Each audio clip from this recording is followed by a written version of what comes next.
Yo, what is up guys, it's me Eve again here playing Tokyo Ghoul Break the Chains. In today's video we're gonna take a look at the new chief who came out, and he's a speed character, a CCG, uh, as well as I think he might be a really good unit, to be honest, and a lot of people are gonna sleep on him because the Carnival Owl is still there, and Carnival Owl is extremely OP, and Chief comes out at the wrong time, but I think Chief is still kind of a good unit. First, let's take a look at his basic stats.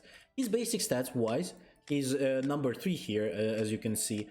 And I think this is really deserved because his basic stats are really good. Obviously, attack doesn't matter. He's a support. We don't care about his attack. Defense number 3, HP number 2, CP number 9. He's in top 10 for the CP. For the most part, usually supports are not really good for CP, but he is a definition of a best probably support in terms of CP wise. At least he's really good statted for defense, HP and CP. Even like for example Sen is much less statted than him in terms of basic stats, and that definitely shows that his survivability is going to be much greater, as well as you can put him in a team and you're not going to lose any CP points for the most part, because you have him there and he's still going to be like a good stat stick for your CP. But let's take a look what he does. His active skill on 3 stars: inflict vulnerability on the target for 2 turns, then increase all allied characters' basic stats by 16.5% for 2 turns, reduce defense related stats by 10%, and increases damage taken by 15%. This is already huge. I think this is one of the best stuff because like this debuffs are very big. It's not only defense related stats by 10%, also increases damage taken by 15%. This is huge, as well as he buffs your characters too. So this is really big. Passive skills: when ally CCG character deals damage to an enemy target with a vulnerability, they inflict additional damage equal to 15% of the damage to all enemies. This additional damage cannot exceed 200% of the attacker's attack. Sure. When an enemy with vulnerability dies, deal damage equal to 200% of the highest attack among all allied characters to all enemies. Is also vulnerability there. What does it mean? So he's got big amount of free cheap damage. Basically, CCG already has a very high amount of cheap damage, maybe even more than Aogiri at this point, because they have basically everyone can do some cheap damage except for maybe Psy Arima, because he only can do some cheap damage in a specific way when he's only once in the basically in the game. But other than that, like for example, Red Arima can do it every turn. Psyamon does it every turn. Green Arima sometimes even does it, basically can do it every turn, as well as he can do it 3 times a turn in some cases when you get these stacks up. So every character has that cheap damage, so now with this is another buff for your cheap damage in here. So again, this is great, doing some decent amount of damage buffs for your CCG, so it's just nothing bad here. This is already good enough. Each time you gain 5 shields, your skill level increases, so he increases his skill levels. This effect can trigger once per turn whenever ally CCG character gains a shield, increases their damage dealt by 10%, damage for 2 turns, up to 2 times. When allied character shield disappear, increases their damage taking reduction by 15% 1 turn, up to 1 time. So again, he synergizes great amount with the Psy Arima, because Psy Arima on his 3rd star, to be honest, he also increases all shielded characters basic stats by 4% and 4 times. So you can increase it for a very high amount. So he gives you 60. Psy Arima is going to give you 16%, and another where is it here, another 10% increase from Washu as well. So he synergizes really well, as well as he also gets the skill levels up, so you can most of the time you're going to be easily using a 2-star skill or a 3-star skill here, so that's big. Also giving you a damage reduction, because Arima gives those shields for 2 turns, and if for example your enemies couldn't get through your shields, After 2 turns, you're getting this damage reduction buff.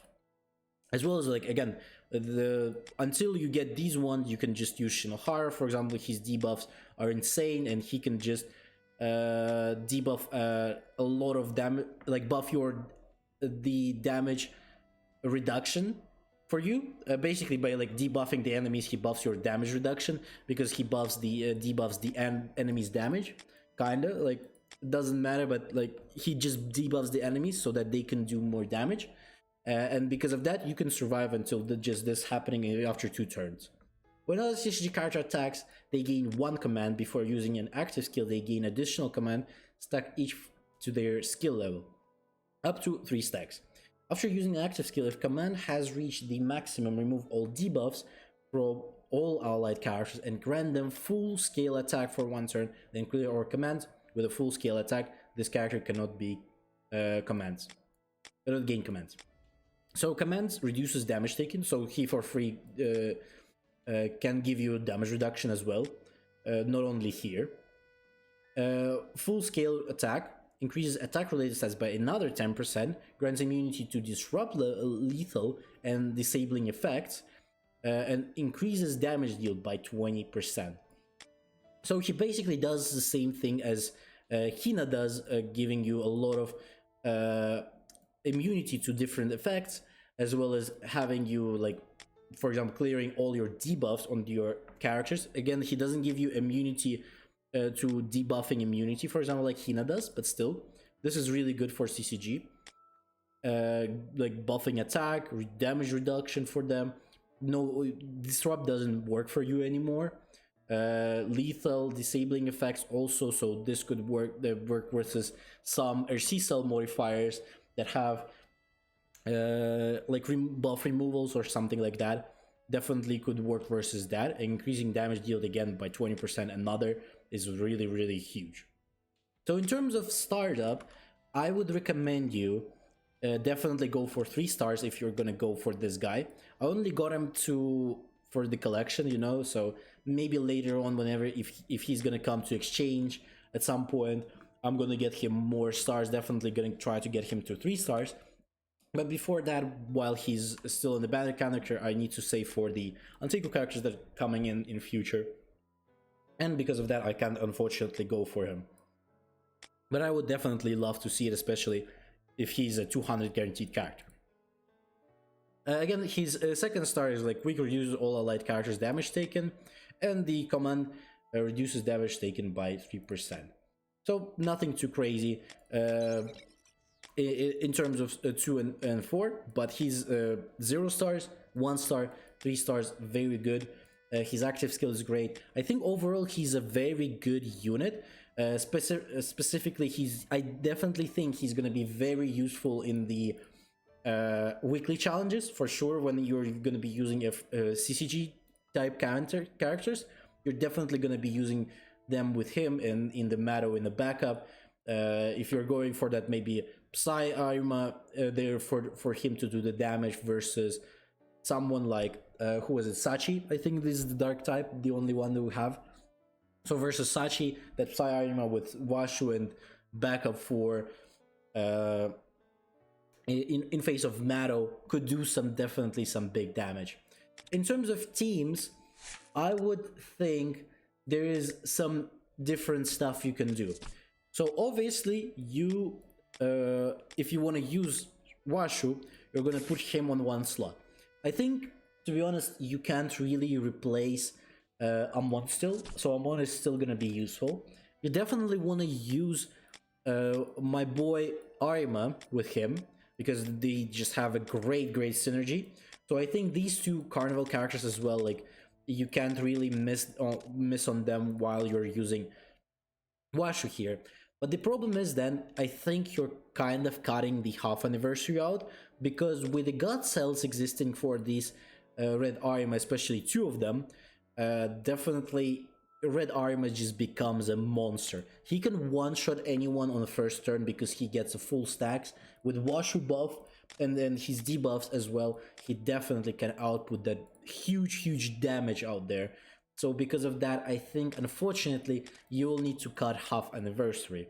So this is the team that I would recommend using with Washu, and I think that's maybe most efficient. Obviously, you can because again, if you're gonna put something like half anniversary here over Psyamon, now these Ayato can't activate his stuff on the first turn, so he doesn't get his stacks procced because Psyamon is the only one who starts on the beginning of the turn. He starts the attack, and because of that, you can proc him. But then you can also kind of, if you don't have the gut cells on Red Ayato, Arima, you can definitely switch for Amon, and this is also gonna work for you. Not a bad team. Definitely is looking pretty nice for procs or early on for him, as well as giving shields. Now these two are gonna buff with the shields on, and you're gonna do insane amount of damage with those characters, I believe. So this is my take at the teams with the characters. You decide on what you have. If you have the gut cells, you can't switch the red Arima because he's just too good with the gut cells there. Other than that, don't forget to like, subscribe, leave a comment, as well as tell me what you think about Washu. Did you go for him? How many stars did you get for him? If you're going, if you're like went and summoned for him a lot. And I stream every day. I play Tokyo Ghouls on stream, as well as I play some other games. We're thinking of playing Etheria on the stream as well. Also join the Discord. I always post notification for the streams and for videos in there beforehand, so you don't miss anything. As well as if you have any questions, I can answer them there, or some other people from our Discord can also help you in there. And hopefully you have a great day. I'll see you on the next one.